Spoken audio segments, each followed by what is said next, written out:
Good afternoon.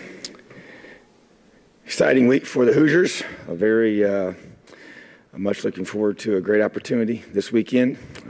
Proud of our football team and how hard they played and how they competed and just responded against a very good football team on the road.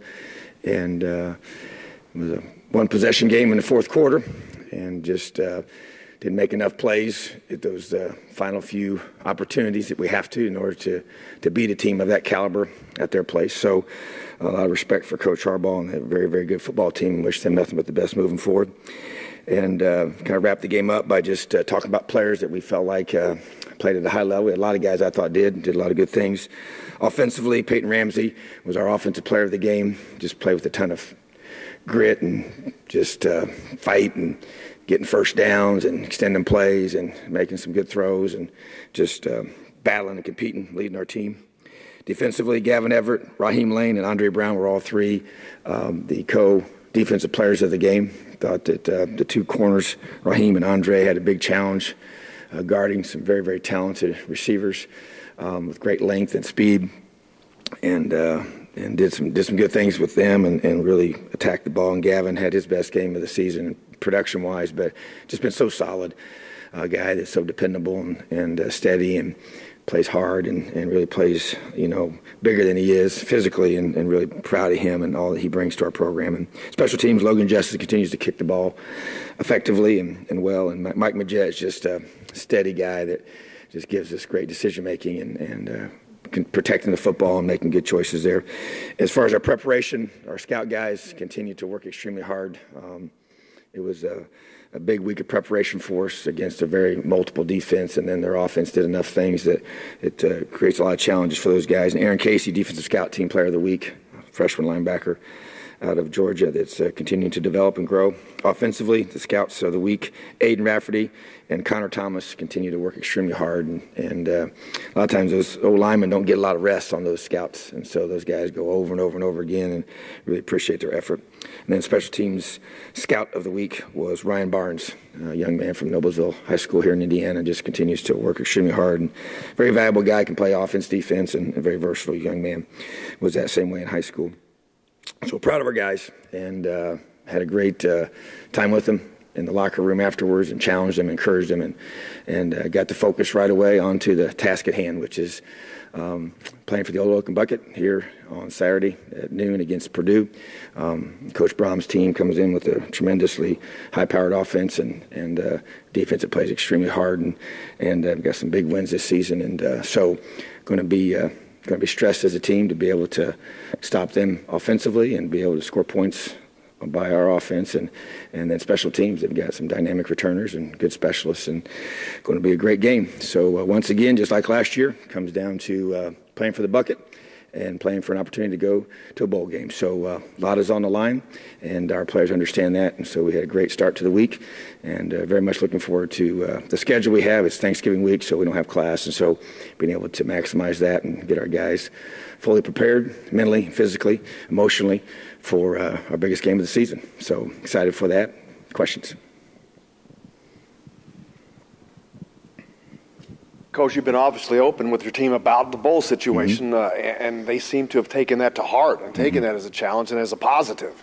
They did. We went to Michigan to win and to go get bowl eligible, and they've responded. We got a really neat group of young men that I think have a good mix. I've said this all along. We got some good core leaders, some older guys, and we have a lot of youth mixed into that. And so there's a hunger there, and but there's always a point in the season when it gets to be a tough road, and the schedule that we always play, and so I just think that the guys have bought in here at the end and have finished strong, and it's critical that we completely finish the season here with game number 12 at home, and so I've just been was up front with them again today. We know what's at stake, and we know that winner gets to go play in a bowl game and the loser gets to stay home. So that's what we're playing for.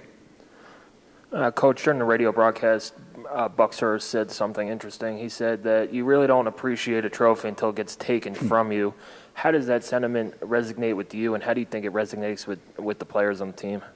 I think that's a very powerful statement. I didn't hear him say that, but it's very, very true. And I think especially, we won it 4 years in a row, and when I had gotten here, that was the case, and I was a part of number 3 as defense coordinator, and then we were not able to finish out the job, to be able to maintain that and to keep it.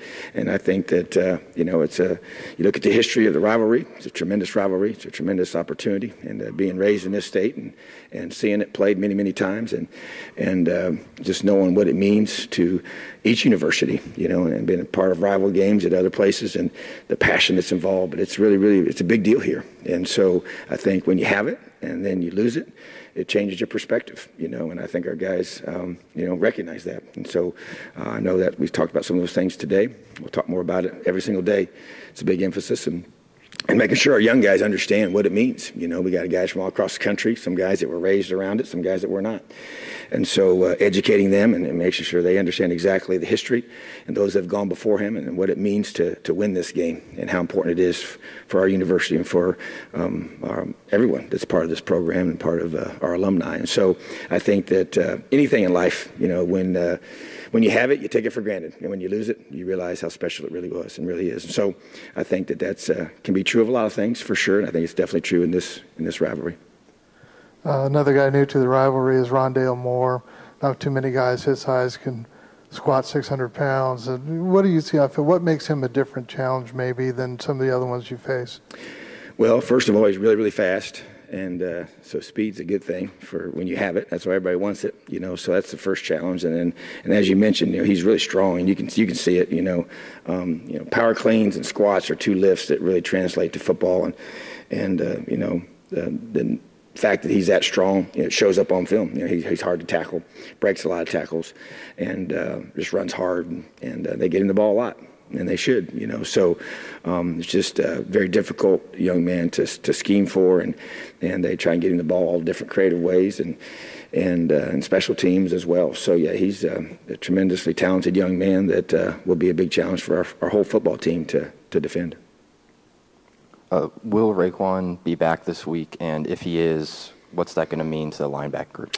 Yeah, the plan is to have him. Yes, he practiced with us today, and so we'll see how it feels. He's just coming back from that, and obviously did not play last week, but was closer. It was kind of one of those maybe emergency type situations, but I felt good about how he looked today, and so he and TD will be the 2 main guys at that position, and then it allows us to be able to keep Micah. We've had him in a 3rd down role at Mike. He can play both positions, does a really good job at both. And then also, with Cam Jones' situation for halftime, and so that frees us up to have some TD to get some work out there at Husky and to give Marcelino Ball a break if we need to. So just try to kind of shuffle the deck a little bit in that regard. And then Bryant Fitzgerald also has played that position as well, and so he'll be in the mix for that and get him some quality reps this week. So just more depth is what you want, and getting Raekwon back will be huge, and that's the plan. So right now, I hope that that continues to be the case. And I guess you don't really know for sure until you get through your 2 full padded practices. But as of right now, that's looking like he'll be back. Tom, it looks like the bye week really refreshed this team, because both of the last 2 weeks you've been much sharper as a football team. Would you agree? I agree, and I think nobody has the answers for everything of why things happen, but what I believe happened was we're as young as we are. I think that the 9-game stretch took its toll, physically, emotionally, mentally. You get wore down, especially when you're younger. And I think that the break came at a great time for us and allowed us to get ourselves, physically and all those things, rested, and to kind of get a chance to reset yourself a little bit, and your mindset, and try to get our guys. And so, tribute to our coaching staff for doing a great job of getting their guys back And it was just to take an example of a guy like Peyton Ramsey, who he needed to even just rest his arm, and just to be able to have some time to not be on the normal routine of, going back at it again after you play and then do it another, day after day after day. And so I think just that the time off is just a refresher. And I think we did a good job, it appears, of getting our guys to maximize that. And a lot of it, too, is just getting good sleep, and getting their chips. And sometimes guys don't take advantage of that. These guys are young and they play their video games till wee hours of the night, and we talk about that kind of stuff and try to get them to buy into that. And we obviously they don't spend the night with us, so they're not going to be with us all the time. But getting them to understand, how do you get yourself, even how you handle this week, and having a little bit different schedule because of not having class. But I do think that the time away gave us a chance to get our bodies back and get our guys ready to have a strong finish, and that's what the objective was. And so far they've responded, and it's really going to be critical that they finish the job. Got it blanked. Wow, I blanked. I'm going to figure it out. Sorry, I blanked. Oh, man. Coach, there's been a lot of noise about 30 hits and 30 plays and some criticism in the internet on some late hits, things like that. Do you care to comment on that, or are you just going to leave it be? Well, our kids play really, really hard and physical, and I know that Simon was called for a personal foul where he shoved the player in the back, and after watching on film, he should have got the penalty, and so we were penalized for that. It hurt us. It was a selfish penalty, and he and I talked about it, and we have an internal way of handling that, and he's dealing with that this week and holding him accountable.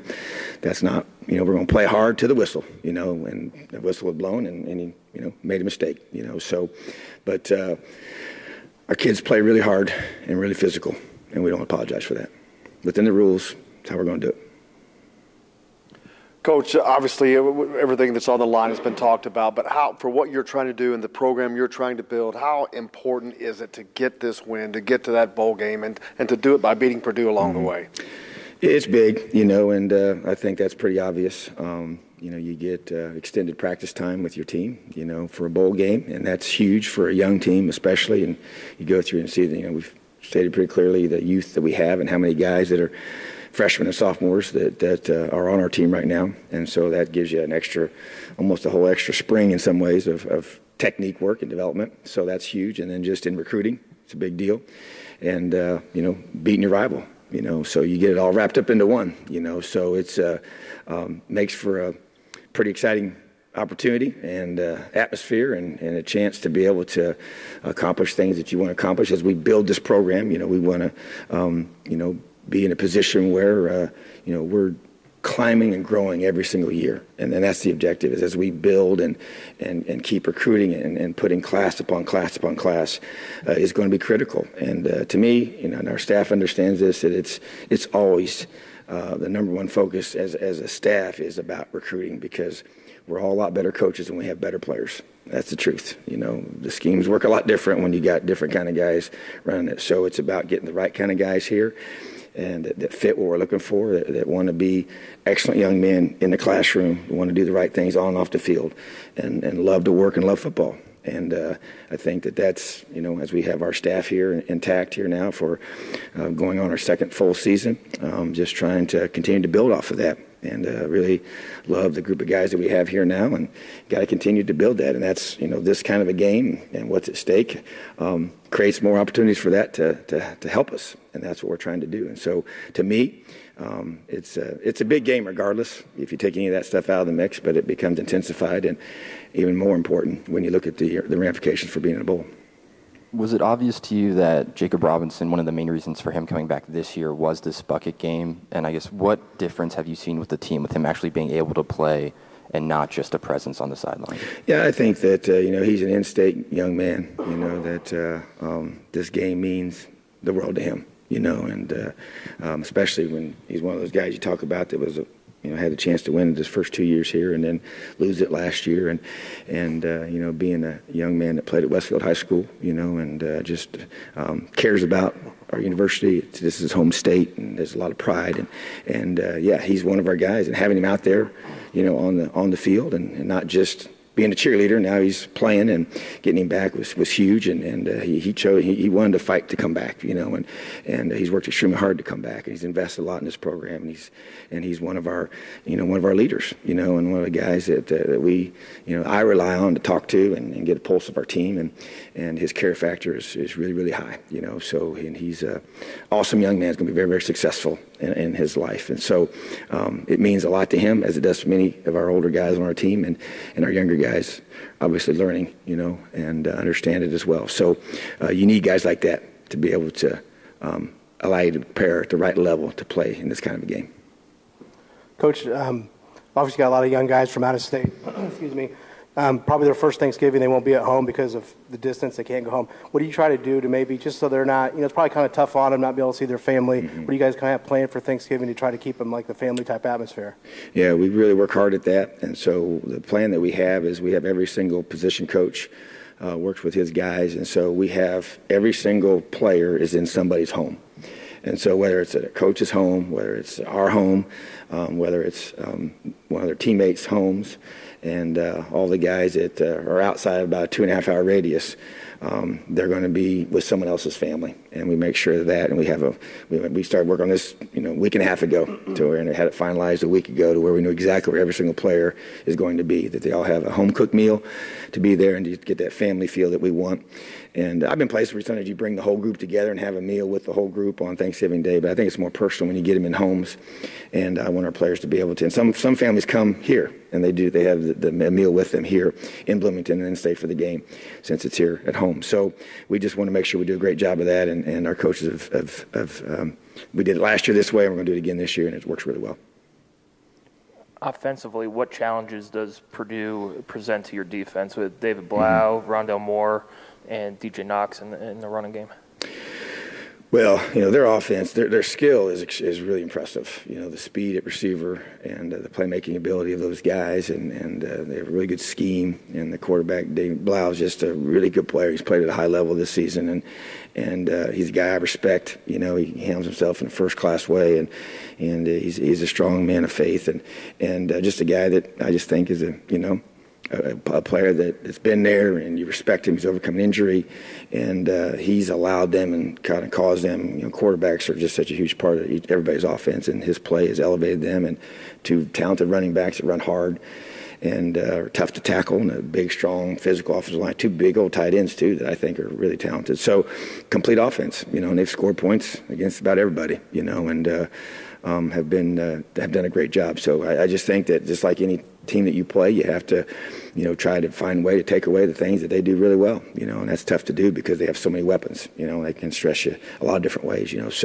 but we have to play our very best, and takeaways are going to be huge. I just think that you talk about possessions and stealing those possessions and being able to, we only got one last week. It was a big one, but we got one, and we need to get more, to be able to, continue to play great red zone defense and force teams to kick field goals, but just to be able to tackle really, really well and fly the football and just live out our core values of our defense, which is takeaways, tackling, and effort. And that's going to be a big, big deal for us to emphasize once again against the Boilermakers. Have a great day, LEO.